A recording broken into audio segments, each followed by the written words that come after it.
Hey there everybody, Eric from Outer Limitless coming at you today with another video. Now in a prior video we looked at this NV3000 night vision monocular from the company Hojocojo. Now this particular monocular mounting directly to a rifle scope. So at this point this has basically gone through a first look and first impression. I've wanted to get this mounted to a rifle to put it to good practical field use. I mounted it to a scope. I actually mounted it to my Ruger 1022 BB gun so I could get in the backyard, try to get this dialed in and put it through some practical experience to see how it would perform. Now in full disclosure, I mounted everything up, took 10 shots on target, and well, lo and behold, unfortunately, I couldn't find a single one of my shots.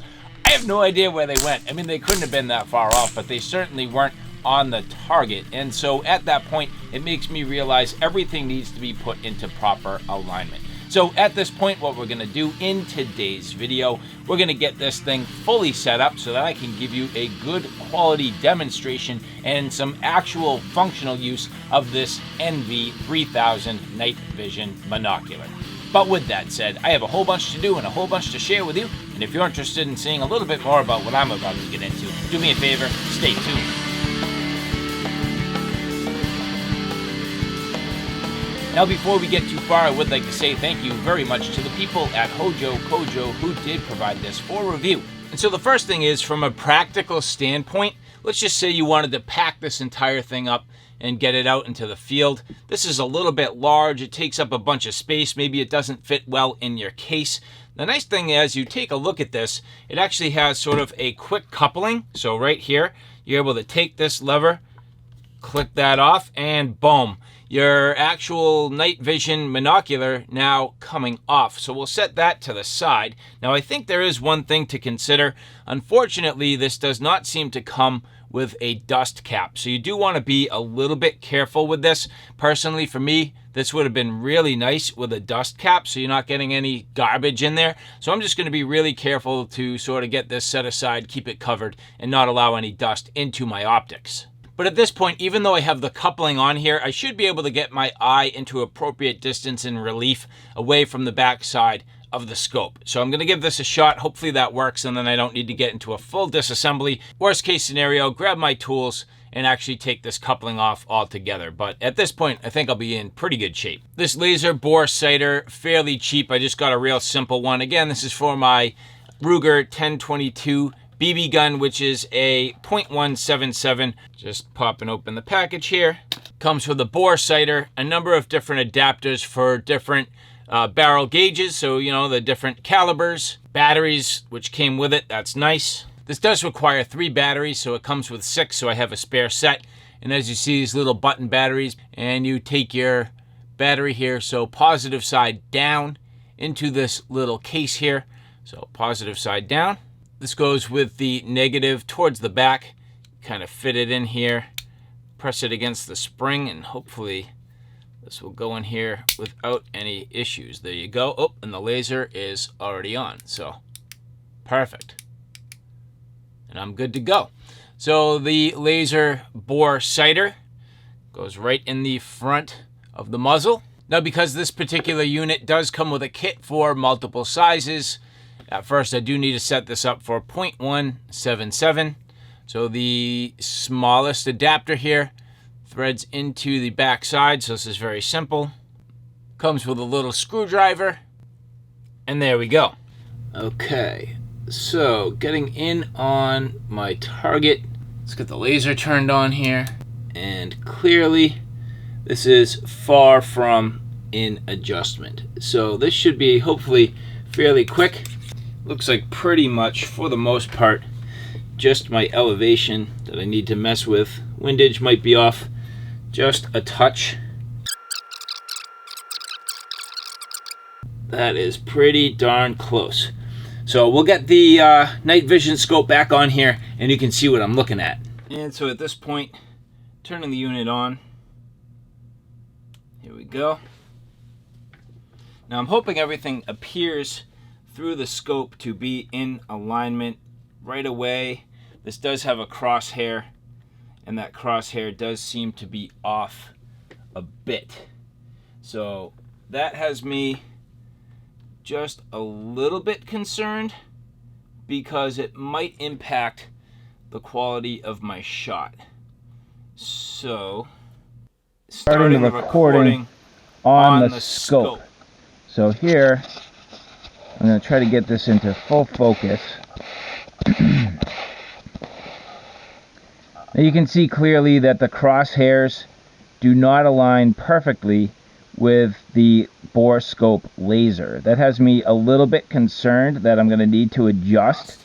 And so the key would be being able to adjust the night vision scope now directly to my primary scope, which I know is in really good shape. I mean, so the key is, can I adjust the elevation and the windage now on the actual night vision scope? I mean, that's going to be critical to getting this in perfect alignment and making sure I'm able to hit my shot.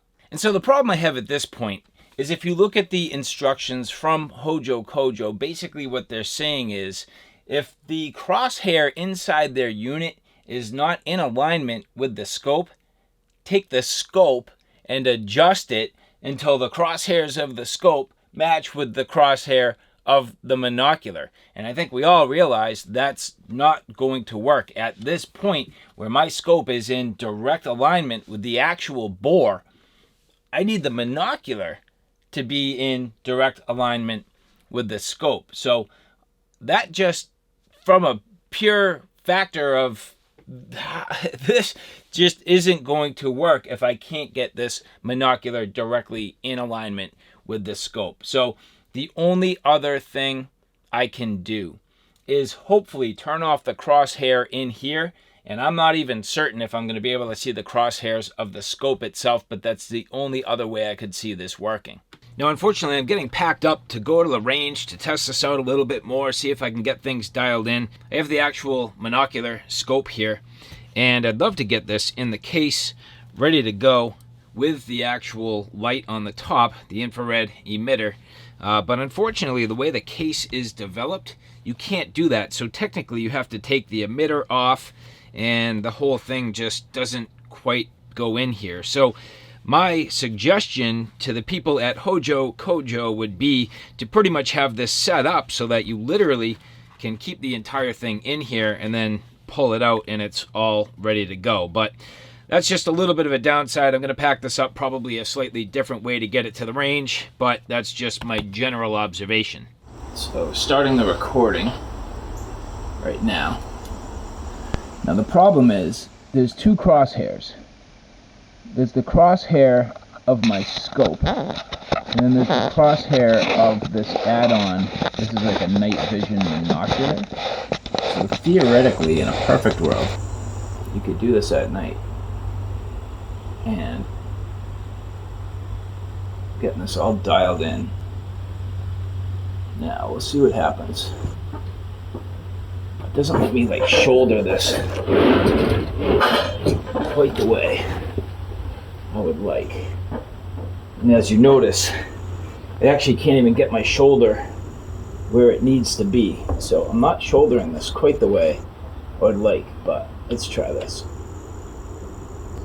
Here we go. Oh, hit the trap. Oh, it just turned off on me. The battery life on this is horrendous. Horrendous. I don't even think I have another battery to use this thing. So I got like 10 shots out of this.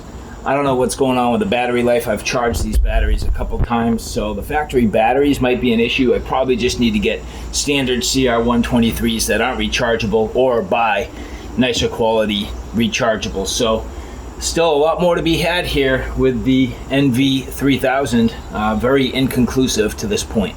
So at some point, you have to ask yourself, what do you trust? And you start eliminating variables. So at this point, I've gone away from the air rifle back to the standard 22. And at this point, I feel much more confident with my setup. I got my scope now mounted on the 22. I have my bore laser in here, as you can see. Have that laser. And I have my scope nicely centered. Everything going very, very well. And so at this point now, again, I have the Hojocojo night vision monocular scope mounted on here, and where I have the bore laser installed in the actual breech and pointed out the muzzle, I thought this might be a good opportunity to actually try to calibrate the laser that's on the scope mount itself. So at this point, I'm going to turn this on. This does have its own laser, and I figure if I can get both the bore laser and the scope laser sort of registered, it should at least help me while I'm at the range and maybe to diagnose what's going on here. Now, the other part that had me frustrated, the battery life. This thing just seems to be turning off just without any use whatsoever. So at this point, as you can see, I have fully charged these batteries. I tested my charger, made sure my charger was working just fine. And at this point, it seems as though the batteries are fully charged. So if this unit doesn't hold a charge, that's an issue with the batteries. I'll have to go hunting down some, non-rechargeable units, and at that point, testing that out. So dancing around a little bit of frustration, but I'm hoping I can hone in on this and sort of figure it out. And so this does have elevation and windage adjustments right on the laser. You just use a simple Allen wrench, hex key here to change that. Now, back here, there's a button which indicates a laser. I'm going to long press that, and at this point, it is on. Now, the nice thing is the laser in both the bore laser and also on the scope are very close. In fact, both of them are red, so I need to be a little bit careful. It would kind of be cool if my bore laser was green and then this was red. It would give me that differentiation, but at least I'm trending in the right direction, keeping in mind this is only going to be zeroed out to roughly about 30 feet. So, not perfect, but it gets me started, gets me into sort of a playing field where I can understand this, and then I can make some decisions as I get out to the range. And so just real quick, as you peek off in the distance, you can see here changing the elevation and the windage. It's close. So what I'm going to do is get this centered as best as possible to my absolute best and just kind of hope that this gets me where I need to be. At this point, those two dots are literally one on top of another. And if I bang this around and jostle it, nope, they're staying zeroed. Now the next question is, what happens if I discouple this? Laser is still on, and as I couple this back and into place here, it is now off. Not terribly, but you can clearly see that as you kind of mess with this thing, you need to be real careful to keep everything in alignment. It's just a very finicky setup, and I feel like there's not a lot in the way of accuracy, and when there's not a lot of accuracy in your setup, how do you trust it for your shot? So that's kind of where I am right now. I just need to get this thing dialed in to the best of my ability and just kind of hope for the best. I still can't for the life of me understand how the monocular itself stays in alignment with the scope. There's no adjustments that can be made. It just doesn't make any sense. So at this point, I have everything about as good as I can, and inside, as I hit record, you're clearly going to see that the dots are not in alignment with the crosshairs. So again, I have proven at this point that my scope is in alignment with my bore. I have proven at this point that the red dot on the actual monocular is in alignment with the bore. The question is, how do I get the monocular itself and the crosshair inside in alignment with my zero? It's just not. There is no way this is going to be accurate. And as I dial it in, let's just get the focus dialed in here. At this point, you can clearly see it's decent in elevation, but it is most definitely off in windage. So I'm not overly thrilled with this, but I think it might be the best I can do given the circumstances. I think I just need to kind of try this out and see what happens. What do you think? Should we go to the range? Let's find out. All right, so Get the power on here. Alright, so record here. That's pretty good. Zoom out.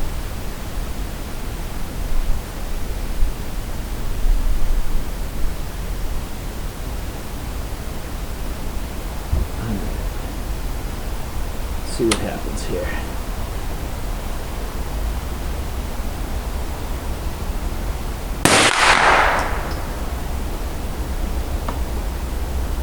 Can't tell if this hit anything, but let's put 10 down range.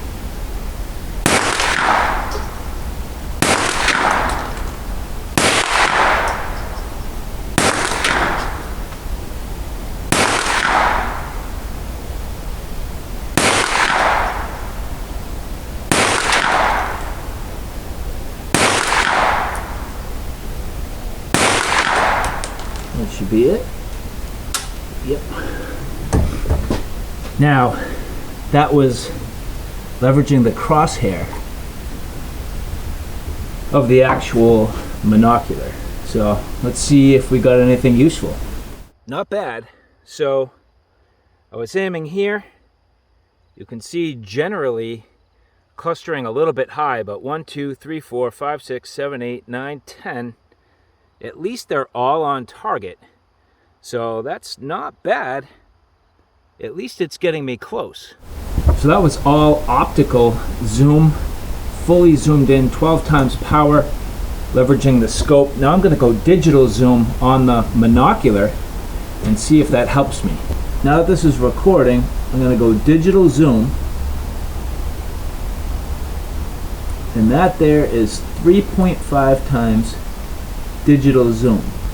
So apparently I'm shooting just a little high, but let's try to aim. I'm going to aim a little low.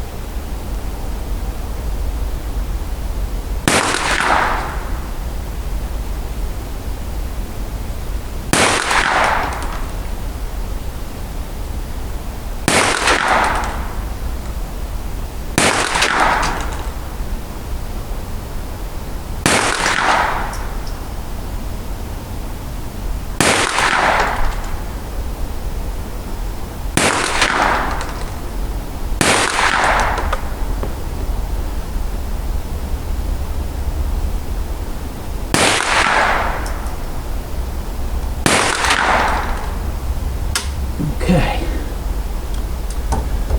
so that's 10. Let's check it out and see what we get.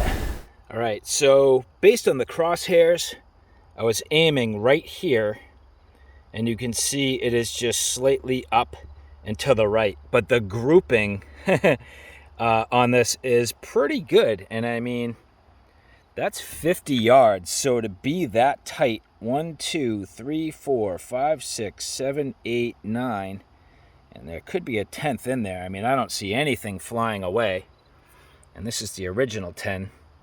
So 1, 2, 3, 4, 5, 6, 7, 8, 9. I mean, there's at least 9 of them there, and I don't think I would have been far enough off to really lose one. So that's actually pretty encouraging. I mean, granted, I'm aiming a little bit low, and that's going a little bit high and right, but I'm sure I could figure this out if I really took my time, and maybe I'll do that.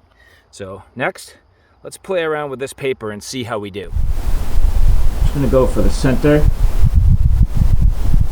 target with the monocular. Actually, I'm able to see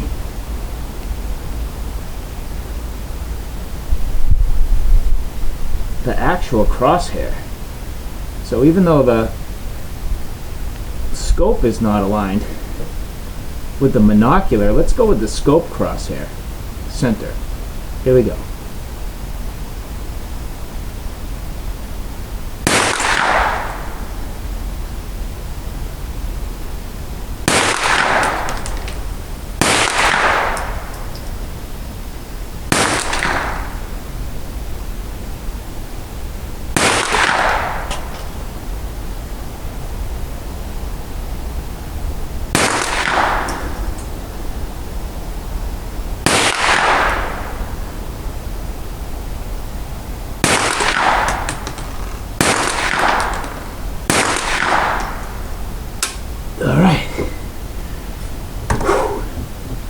see how we did.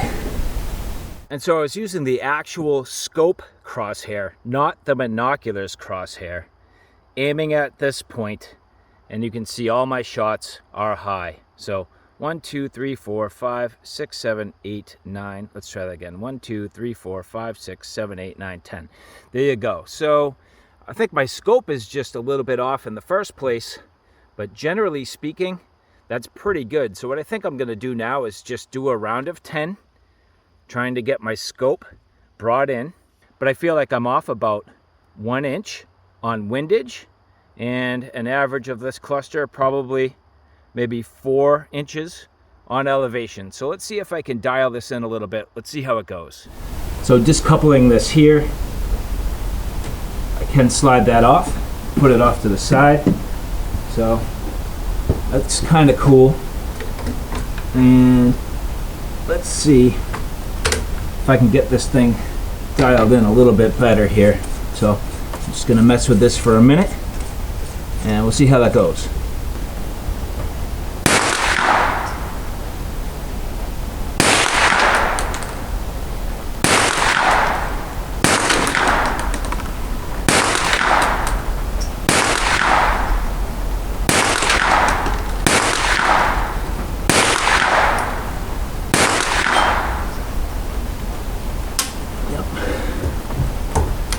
Perfect. All right. So you can see I probably pushed it a little bit too far, but at the same time, not bad. Now I definitely need to push my shot a little bit to the right. So I'm going to come up a touch and to the right, and hopefully this thing's lined in. So I think I'm pretty well adjusted, and just coupling this back up carefully. That's good. So I think I'm good for my elevation and windage adjustments here, at least to the best of my ability. Let's see how this goes. So I will be very interested to see how this goes. So hitting record. All right, so I'm gonna give this a full boost here. And if I was going low and left, I'm going to go for this right hand one here, because just see what we get. So here we go. This is the crosshair of the Monocular, not the actual scope, so the Monocular.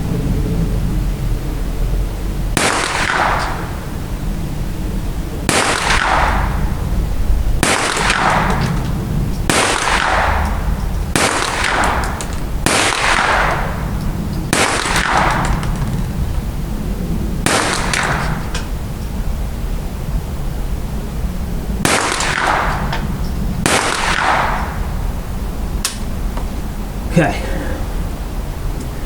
Now something worth noting, I'm basically picking the exact same target, even though in the scope itself, I am able to see that the shot is off. So I was making no adjustment whatsoever, but that's gonna help me understand this a little bit better. I feel like I was a little bit high, a little bit right, and this is able to see that with ease. So not too bad, we're getting there. So again, not bad. 1, 2, 3, 4, 5, 6, 7, 8, 9. I don't know if there's a 10th one in there. I mean, maybe one I kind of lost. 1, 2, 3, 4, 5. I think that's 2, 6, 7, 8, 9, 10. So, I mean, all things considered, pretty good. Now, keep in mind on this round, I used the crosshair of the Monocular. I'm going to do 10 more on this using the crosshair of the scope, and then we're going to go out to 100 yards and see how I do on some of the plates. So in this round, I'm going to be using the actual crosshair of the scope itself. All right, so now recording. Let's get on target here. So now coming up on target, I'm going with the actual crosshair of the scope. So let's see if I can actually dial in the focus for this a little bit better. And then when you use the actual scope, see, that's in focus on the crosshair. But now to get in focus for the target, you kind of dial past that. And I'm trying to look at like a ghost image of the crosshair. So let's try it here. Going live.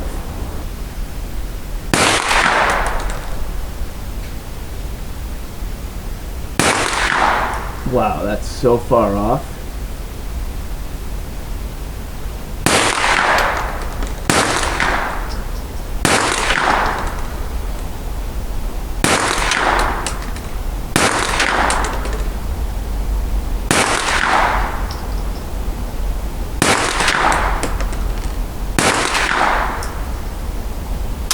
Okay, that was not good, but it is what it is. So that was leveraging the crosshair of the scope, and you can see, I mean, nice in terms of the vertical and fairly consistent, but consistently to the right. So 1, 2, 3, 4, 5, 6, 7, 8, 9. 1, 2, 3, 4, 5, 6, 7, 8, 9, 10. There you go. So not great, but I don't know, maybe enough to try out at 100 yards using the actual monocular crosshair. Let's see how we do. So now trying to go down range, 100 yards. I'm gonna go on the biggest target and see how we do. Now I have to adjust my focus. So clearly you can see here, at this point, everything needs to be fully adjusted, which is fine. Let's go for this big ass body target style here.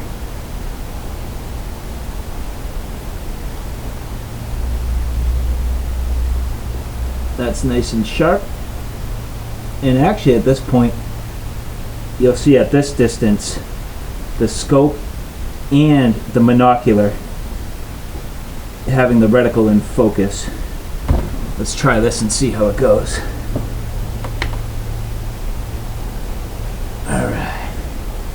So this is leveraging the crosshair of the monocular. Let's see how this goes. Aiming on center.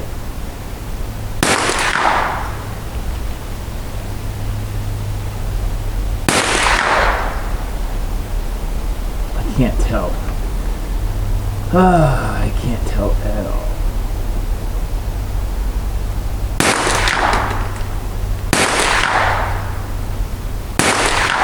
I'm aiming right. You can see it splashing. See? So I need to aim it like. There you go. Hear that? Ugh. So yeah, you'll see when I aimed far left, it was kicking right. So this is off by a bit. And I'm not surprised. Everything was pushing right on me. It's only going to be exemplified even further out at 100 yards. So I just adjusted my windage. And let's see how we do here. So hopefully this will put something on target. So again, I'm going back to the actual, I don't know, let me try the actual scope here. Let's see what happens.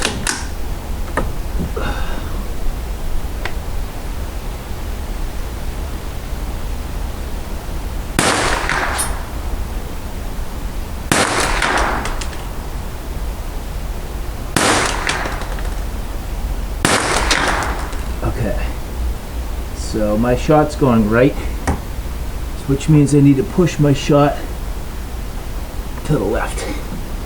Make that little adjustment here.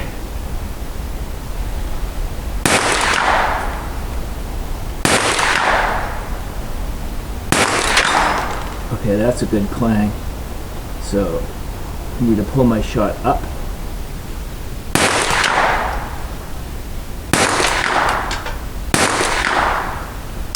Oh, so close, but not quite. So at this point, I have 40 shots left. That's all I'm planning on shooting today. At this point, going into the menu, I'm actually going to turn off the unit's crosshair, because I find I'm bouncing between the two and literally nothing at all is consistent. So at this point, making any adjustment is through the actual scopes, reticle, scopes, crosshairs, and let's see how we do. I'm hoping I'm at least close. So I'd like to hit a dinner plate by the end of this. Let's see how we do. Aiming center. It's low, so I need to bring my shot up.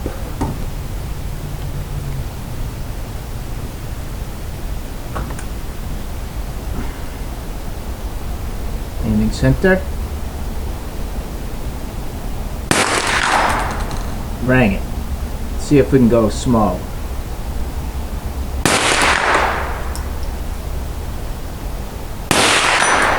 Rang it. Smaller.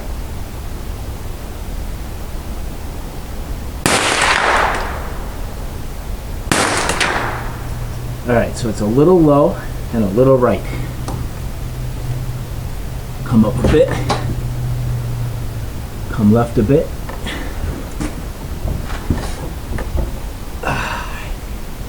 Coming back on target.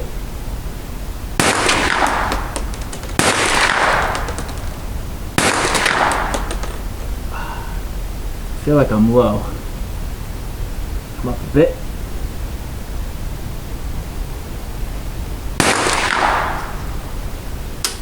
Oh. Well, we're getting there. Let's keep rolling. 30 more shots.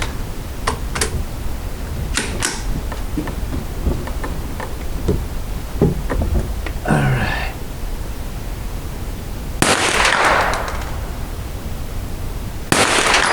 Oh, clang.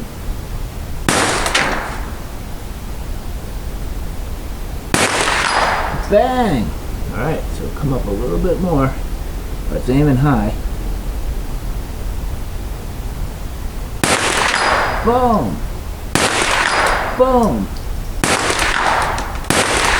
Boom! Not bad. Haha. Getting somewhere. Alright, let's keep picking around. See what we got with this little thing. Oh yeah.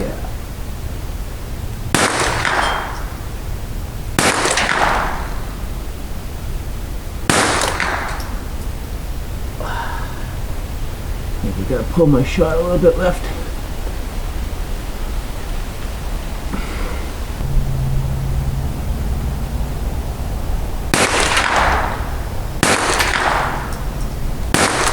Boom. Boom. Boom. Not bad. Nice. And the last 10.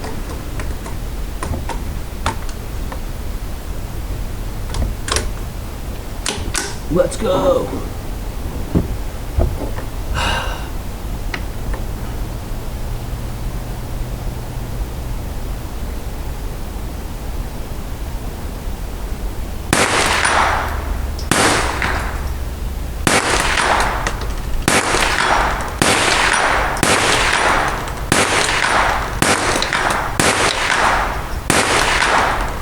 I missed one, but I'll take it. That was cool. Well, at least I learned something. I mean, I think two things. One, the further out you are, the easier, because you're starting to take advantage of the actual crosshairs in the scope and not in the monocular. And two, once you get rid of the crosshairs on the monocular, you kind of know where you are and you can make some adjustments. So it took me 120 shots to get there, but I did it. All right, so now back from the range, what do I think of the NV3000 monocular scope adapter? Well, all things considered, of course, I only use that in the daytime. At this point, with the amount of sort of fighting and fussing I've done with this, I'm not really going to get into nighttime use. If I can't get this to behave in the light in the daytime when I can really see, it's not really going to be practical for me for the nighttime application yet. More to be had with this. Now, bottom line, a few things. First and foremost, I was definitely thrown off at the fact that this actually has its own crosshair on the inside that you can turn on. So a digital crosshair, and it was competing the entire time with my actual scope crosshair. Now, I felt as though after a while, it definitely made a difference when I just turned that off altogether, because at that point you kind of know where you are. This is literally just a little bit of a, call it like a TV screen that you're looking at your actual crosshair through the actual scope, which should be in alignment with your bore. So that was definitely a turning point for me when I turned off the actual scope on the inside of this monocular. It sort of all started to make sense. Because you don't have elevation and windage adjustment on this, you cannot get this crosshair, the digital crosshair, in perfect alignment with your optics crosshair. So that's the first thing. Second, because of the lay length of this, you're adding like 6+ inches, even more, to the length of your scope. Now, depending on your stock, that could be a problem. And when I didn't have an adjustable stock, I couldn't even get the appropriate eye length. Let's say, for example, right now with this fully collapsed, well, when I go to put my eye on this, the actual buttstock doesn't even meet my shoulder. I physically can't make that work. So when I was using this originally on the BB version of my 1022, well, that wasn't working at all. So because this on the Ruger 1022, the 22LR, this does have the extendable stock. And at this point, I can actually shoulder the weapon at an appropriate distance off of my eye and get the relief that I need. So that did make a difference, and it's definitely something worth considering. Now, something else that was a major deal, and it took me a little while to get used to it. If you look at the footage, as I speed it up, I'm gonna put a match line on the screen so you can see what I'm talking about. And the crosshairs of the scope are actually dancing all over the place. They are not staying in any one particular location, and I don't know why that is. So there's something about the monocular and then the way that the optics are all in alignment where this just moves around, and it adds additional confusion. It adds additional sort of, I don't know, just lack of consistency. And when I'm not that consistent in my shot in the first place, it all adds up. And the other difficulty with the monocular, the crosshair. At about 50 yards and all the way out until I finally got to 100 yards, the actual crosshair in reticle was blurry. And then finally at 100 yards, and I'm sure it transitioned somewhere in between, it was then sharp. And so the overall optics and ability to focus on the reticle is definitely something to take into consideration. Now, I've already mentioned it, but the inability to package this all up nicely inside the case with dust caps and fully assembled with the actual IR flashlight. This entire unit should be able to be put in the case, brought to a location, and then quick coupled to your scope. There should be dedicated dust caps for everything so it stays nice and tidy and neat without dust getting into all this stuff. I hate dust and debris, and especially in optics, I like to be careful. So not having that level of detail here has me just a little bit frustrated. But overall, when you take your time and set this up, get rid of that crosshair and just trust in what you're seeing with your scope. As long as your scope is in actual alignment with the rest of your setup, with your bore, with your muzzle, with your shot, at the appropriate distance, it starts to all come together. And by the end of it all, I was getting some consistency. So it definitely takes a lot to set this up. You really need to go through the learning curve.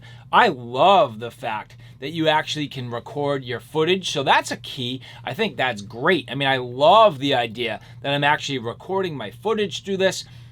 In time, these systems will get better and better at consumer pricing. That's exactly what you have here, a consumer grade, consumer pricing product. So again, you need to kind of take these steps for the technology to evolve, for prices to come down, for it to become more and more obtainable. And this is definitely on the right direction. I just think it has some refinements to go. And so again, I would like to say thank you very much to the people at Hojocojo for providing this for review. And for the rest of you, if you like this content, do me a favor, take a look at my Outer Limitless channel, which is more my primary gear. On that channel, I cover everything from hiking, camping, and backpacking excursions, all the gear that goes with it. So from backpacks, sleep systems, shelter systems, knives, axes, flashlights, you name it, that's my Outer Limitless YouTube channel. So all right, guys, thanks for stopping by. I hope you like what you saw. I hope you found it a little bit informative. If you like what you saw, please like, share, and subscribe. And as always, thanks for stopping by. Take care now. I'll see you soon.